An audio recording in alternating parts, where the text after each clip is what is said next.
गाँव का नाम था खुशबूपुर। नाम तो बड़ा प्यारा था, परंतु उस वहाँ की गांव की हवा में एक अजीब सी खामोशी छाई रहती थी। बड़ा ही खूबसूरत गांव था, हरे भरे पर पेड़ों से लदा हुआ, पहाड़ों से घिरा हुआ। हवा में एक खूबसूरत सुगंधित वायु तैरती रहती थी, परंतु एक ऐसी खामोशी वहाँ छाई रहती थी जैसे किसी ने लोगों पर काला कपड़ा डाल रखा हो। सुबह होती, सूरज निकलता, पर लोगों के चेहरे पर मुस्कान नहीं निकलती। बच्चे स्कूल जाते, पर उनकी आंखों में शरारत नहीं होती थी। घर के आंगन में झाड़ू भी लगते, पर किसी के होठों पर गीत नहीं होता था। सब कुछ था, पर हंसी नहीं थी। और सबसे अजीब बात थी कि खुशबूपुर के लोग कहते कि मैंने हंसना नहीं छोड़ा, हम लोगों ने, किसी ने हमारी हंसी चुरा ली है। ये बातें सुनकर कोई भी डर जाए, लेकिन गांव में एक छोटी सी बच्ची थी, सोनाली। इसकी उम्र कोई 9 से 10 साल की होगी। आंखें बड़ी बड़ी, खूबसूरत सुनहले बाल। पर उसे पता नहीं था कि हंसी कैसे छीन जाती है। वो सोचती, लेकिन ये जरूर वो जानती थी कि बिना हंसी के दुनिया अधूरी है। उसकी माँ रोज चूल्हे पर खाना बनाती, पर गुनगुनाती कभी न थी। खेत से लौटते तो कभी उसे गोद में न घुमाते, कभी उसे गाना न सुनाते। एक दिन मीरा खेल रही थी, माँ वहीं पर खाना बना रही थी। खुशबू ने पूछा, सोनाली ने पूछा कि माँ, यहाँ हंसी करना, सब हंसते क्यों नहीं है? माँ ने बस इतना कहा, बेटा, यहाँ हंसी करना खतरे से खाली नहीं है। मीरा की आंखें फैल गईं। माँ ने चुपचाप मीरा के सिर पर हाथ रखा और अपने काम में वो लग गई। उसी शाम मीरा अपने घर के छत पर बैठी हुई थी। चांद निकला हुआ था, पर उसकी रोशनी उसे फीकी लग रही थी। सोनाली ने मन ही मन कहा, काश कोई ऐसा जादू होता, काश कोई परी होती जो इस गांव में फिर से हंसी लौटा सकती थी। फिर मीरा की नज़र दूर पीपल के पेड़ पर गई। वहाँ गांव के लोग कहते थे कि रात में पीपल के पेड़ पर जाना खतरे से खाली नहीं है। कोई भी वहाँ उस पेड़ के पास नहीं जाता था, परंतु मीरा डरती नहीं थी और वह वहाँ गई।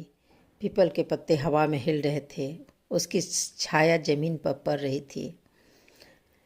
मीरा ने पेड़ के पास खड़े होकर कहा, सोनाली ने पेड़ के पास खड़े होकर कहा, अगर सच में कोई परी होती है तो आज अपना रूप दिखला दो, मेरे गांव को की हंसी वापस ला दो। और उसी पल पीपल के पेड़ के ऊपर एक नीली रोशनी चमक उठी। सोनाली ने पीछे हटकर देखा। हवा में नीले रंग की छोटी छोटी चिंगारियाँ तैर रही थीं, और फिर उन चिंगारियों की एक छोटी सी परछाई निकली। एक नन्ही सी लड़की जिसके पंख चमक रहे थे और जिसकी आंखों में आसमान जैसा सुकून था, और चेहरे पर उसके बहुत ही हंसी थी। सोनाली की सांसें रुक गईं। कौन हो तुम? सोनाली ने पूछा। उसने कहा, मैं नीली परी हूँ, तुमने मुझे याद किया। सोनाली की आंखों में उम्मीद की एक चमक लौट आई। आप सच में परी हो? सोनाली ने पूछा। परी ने सिर हिलाया। हाँ, मैं तुम्हारी आवाज़ सुन के आई हूँ। सोनाली ने जल्दी से कहा, तो क्या तुम मेरे गांव की हंसी वापस ला सकती हो? परी कुछ समय तक चुप रही, फिर उसने कहा, हंसी वापस लाई जा सकती है, इसके लिए तुम्हें मेरी मदद करनी पड़ेगी। सोनाली ने बिना सोचे कहा, हाँ करूँगी ना। नीली परी ने सोनाली के हाथ में एक छोटा सा नीला पत्थर दिया था, जो एकदम ठंडा था, पर उसकी ठंडक में बहुत ही मिठास थी। परी बोली, ये है हंसी का बीज। सोनाली की आंखें चमक गईं। हंसी का बीज भी होता है क्या?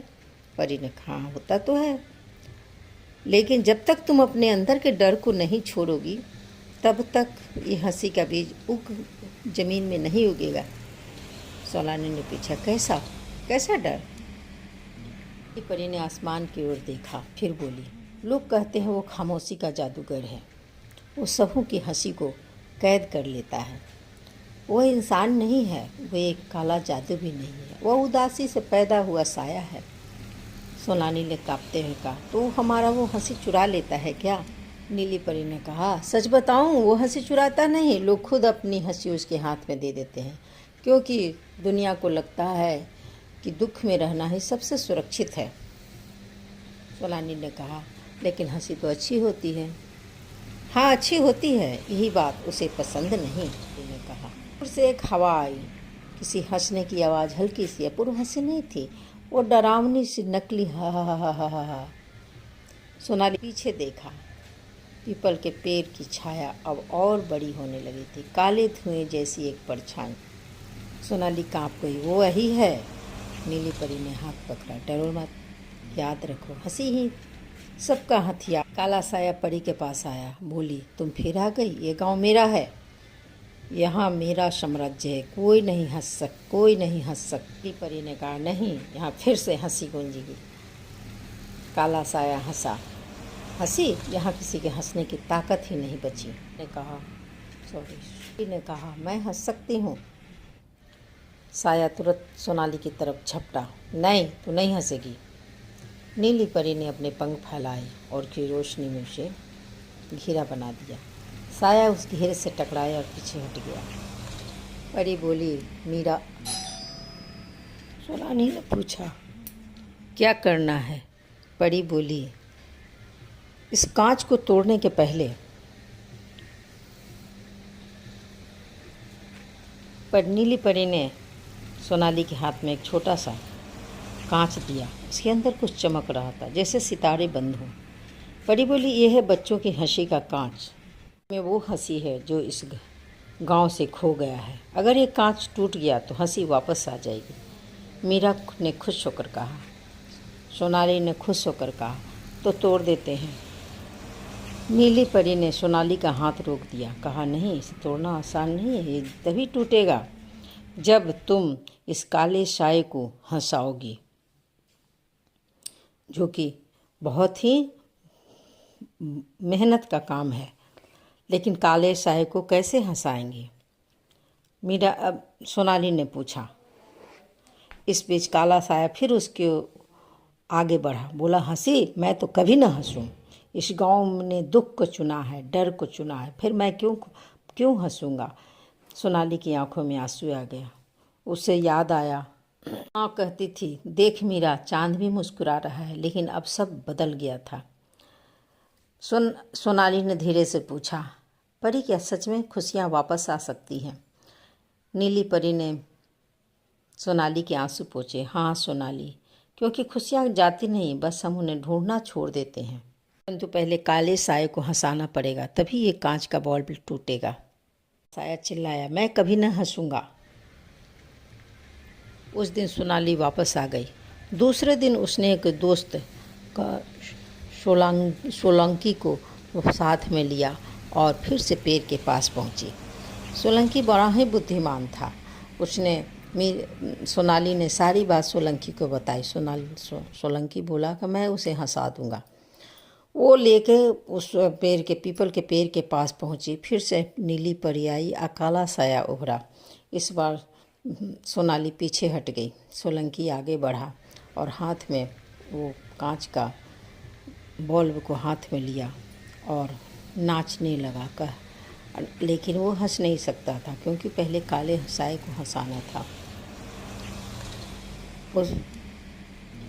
सोलंकी ने कहा, काला साया, तेरी मूछें हैं तो उजली, तेरे होठ हैं मोटे मोटे। काला साया बोला, नहीं, मेरी मूछें का उजली नहीं है, मेरे मूछ तो काली हैं। करके काला साया फिर चुप हुआ, लेकिन हंसा नहीं। उसके बाद बोला कि काला साया, तेरे दांत हैं काले, तू है गोरा। काला साया बोला, नहीं, मेरे दांत उजले हैं, मैं तो काला हूँ। अरे काला साया, हम तो तू तो बड़ा प्यारा। अब काला सा जरा सा नाच के देखा, क्योंकि तुझे नाच तो आती नहीं है। काला साया बोला, मैं नाच सकता हूँ। नाचने लगा।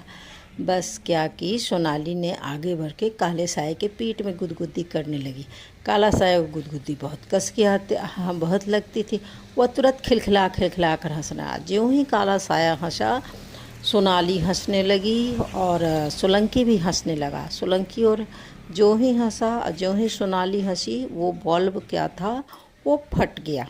बल्ब के फटते ही हजारों सुनहरी नीली रोशनियां फैल गईं। हर रोशनी में बच्चे की हंसी थी। गांव की गलियों में, आंगनों में, छतों में, पेड़ों पर, फूलों में, चिड़ियों की चहचहाहट में, सब जगह हंसी फैल गई। एक एक करके लोगों के चेहरे बदलने लगे, चेहरे पर हंसी दौड़ने लगी। सब जगह कहकहों और हंसी की गुंजायमान हो उठे। लोग हंसने लगे, नाचने लगे, ताली बजाने लगी। एक ऐसी हंसी जो दिल से निकलती है, जिसकी हवा जो हवा में खुशबू बनकर फैलती है। काला साया नाचते नाचते रुक गया। वो चिल्लाया कि नहीं, ये नहीं हो सकता। मैं हूँ खामोशी का जादूगर, मैं इस गांव को हंसने नहीं दूंगा। लेकिन काला साया खुद ही हंस चुका था, इसलिए उसका जादू खत्म हो रहा था। वो धीरे धीरे वो हवा में घुलने लगा। कुछ ही मिनटों में हवा में घुल गया। सोनाली ने राहत की सांस ली। सोलंकी बहुत खुश था। वो नाच रहा था, गा रहा था, ताली बजा रहा था। सोनाली ने नीली परी की तरफ देखा। सचमुच नीली परी, ये पूरा गांव आपका बहुत बहुत शुक्रिया करता है। नीली परी ने सोनाली के माथे पर हल्का सा चूम लिया। कहा कि नहीं सोनाली, ये तुमने किया है। अगर तुम काले साये के पेट में नहीं गुदगुदाती तो उसे हंसी नहीं आती। अगर उसे नहीं हंसी आती तो तुम लोग हंस नहीं सकते थे, और तुम लोग नहीं हंसते तो नीले कांच का बल्ब नहीं फूटता। दुनिया में सबसे बड़ा खजाना हंसी में ही होता है। हंसी से दुनिया को जीता जा सकता है, हंसी से दुख को भगाया जा सकता है, हंसी से जीवन को प्राप्त किया जा सकता है। नीली परी ने दोनों बच्चों को बोला। दोनों बच्चे दौड़ के गांव में गए। पहली बार सोनाली के माँ खुलकर हंसी। उसके पापा ने सोनाली को गोद में उठा लिया। सोलंकी नाच रहा था, ताली बजा रहा था, और उसके पिता उसे पकड़ रहे थे। वह खिलखिला रहे थे। सोलंकी गांव के बगीचे में दौड़ रहा था, खेत खलिहानों में दौड़ रहा था। सोनाली उसे देख रही थी। वो बहुत खुश थी, वो हंस रही थी। आम के बगीचे में बच्चे दौड़ रहे थे, हंस रहे थे। चारों तरफ भंवरे फूल खिले हुए थे। सुगंध पूरे गांव में फैल रही थी। मनहूसियत का साया हमेशा के लिए समाप्त हो गया था। अब सोनाली ने नीली परी से कहा कि आप हमारे साथ हमेशा रहो। नीली परी ने कहा, मैं लोगों की हंसी में रहूँगी। अब जहाँ भी हंसोगे वहीं मैं रहूँगी। और हर किसी को भी तुम किसी के भी दुख को जब तुम दूर करोगे तो मैं उसके हंसी में वापस रहूँगी। इसलिए हवा में एक नीली चमक फैल रही थी। नीली परी अपने पंखों को फैलाकर धीरे धीरे आसमान की तरफ उड़ने लगी। उसने कहा, सोनाली, कभी अपनी हंसी को मत खोना, क्योंकि हंसी एक रोशनी होती है, जीवन की रोशनी। तो ये कथा मैं यही समाप्त करती हूँ, क्योंकि रोशनी जहाँ भी होती है वो अंधेरा नहीं टिकता है। वहीं जीवन होता है, वहीं जीवन की आशा होती है। तकलीफ़ से दूर इंसान अपने जीवन को प्राप्त करता है। तो धन्यवाद। यदि आपको मेरी कहानी अच्छी लगे तो कृपया लाइक करें, सब्सक्राइब करें। आज की कहानी यही मैं समाप्त करती हूँ। धन्यवाद।